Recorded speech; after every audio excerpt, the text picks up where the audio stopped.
On this video, I'm going to continue reading the Hebrew of Genesis chapter 1, verses 14 through 19, which would be day 4. We're reading the text in Hebrew, translating verse by verse in English, followed then by a brief commentary. The purpose of this is to help those that have an interest in Hebrew to follow along. We have a Hebrew grammar that has already been put on YouTube where we look at each word grammatically. Here, we want to work more on the reading of the text and also a brief commentary. So verse 14, Vayomer Elohim Yehi me'orot birkia hashemayim lehavdil bein hayom uvein halayla. V'hayu le'otot ulemoadim uleyamim v'shani. And God said, let there be light holders or lights in the expanse of the heavens to cause a division between the day and between the night. And they shall be for signs and for seasons and for days and years. Then verse 15. V'hayu lem orot birkia hashemayim leha'ir al ha'aretz vayehi chen. And let them be lights in the expanse of the heavens to cause light upon the earth, and it was so. Notice then verse 16. Vaya'as Elohim et shenei ha'me'orot ha'gedolim et ha'ma'or ha'gadol lememshelet hayom ve'et ha'ma'or ha'katon lememshelet halayla ve'et ha'kochavim. Verse 16 then translated, and God made the two great lights. The greater light for a ruling of the day, and the lesser light for a ruling of the night, and the stars, and we could supply he made. Verse 17. Vayetain otam Elohim birkia ha-shemayim laha'ir al ha'aretz. And God placed them in the expanse of the heavens to cause light upon the earth. Verse 18.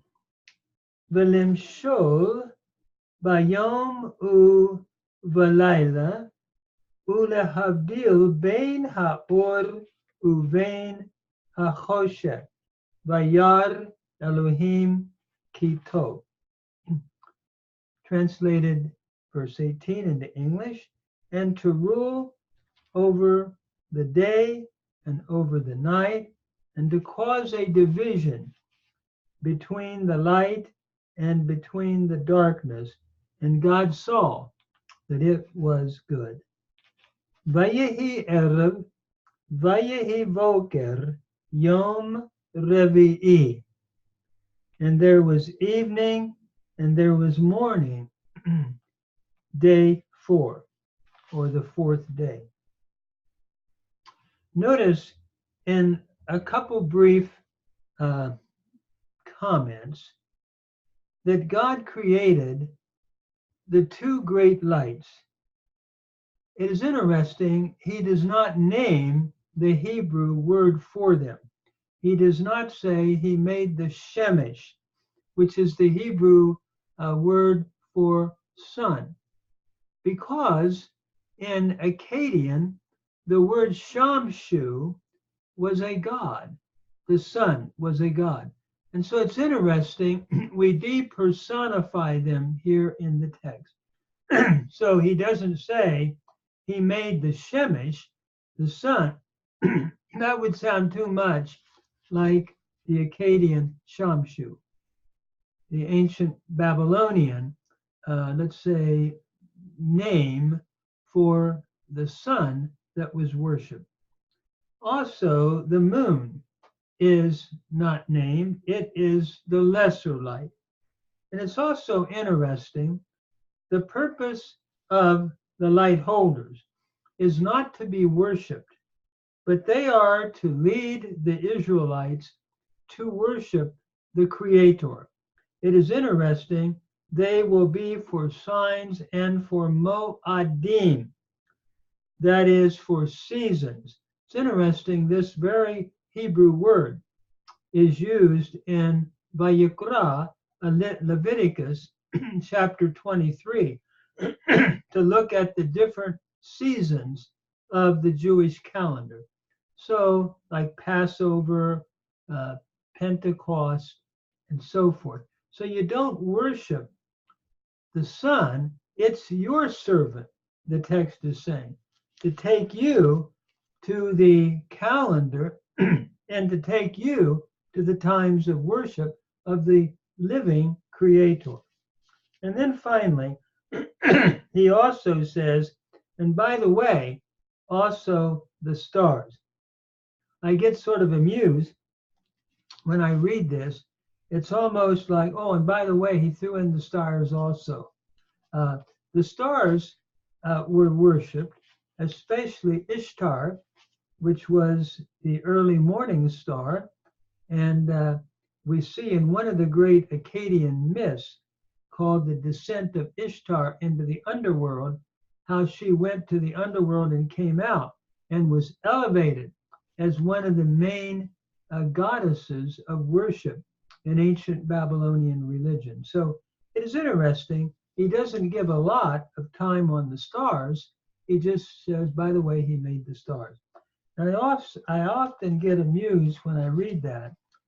They tell us that the nearest galaxy, and I've said this many times, is 2.5 million light years away, traveling at the speed of light, 186,000 miles per second. In 2 seconds, we're past the moon at that speed. We still have 2.5 million years of travel time to get to the nearest galaxy. And they tell us that there is probably multitudes of them out there. So when I think about this, I think of the greatness of God. And I'm also reminded how that the sun or the earth will fit into the sun. If my figure is correctly, I think it's 1,300. Well, I'm not sure of the exact. I think it's 1,300 times in the earth fitting into the sun, which is an amazing, can I say, creation of God. So as we look at this, we need to realize how great God is and how he is the great creator. And when I read a text like this, I stand in awe at the greatness of God, of Elohim.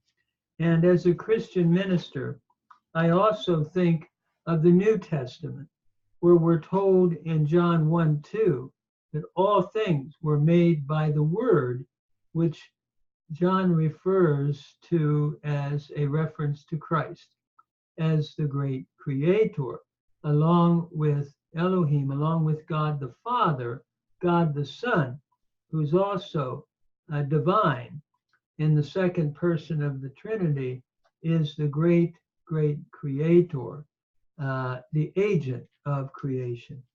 So what a beautiful text, again, showing the greatness of the Lord in creation and depersonifying the sun and the moon and the stars.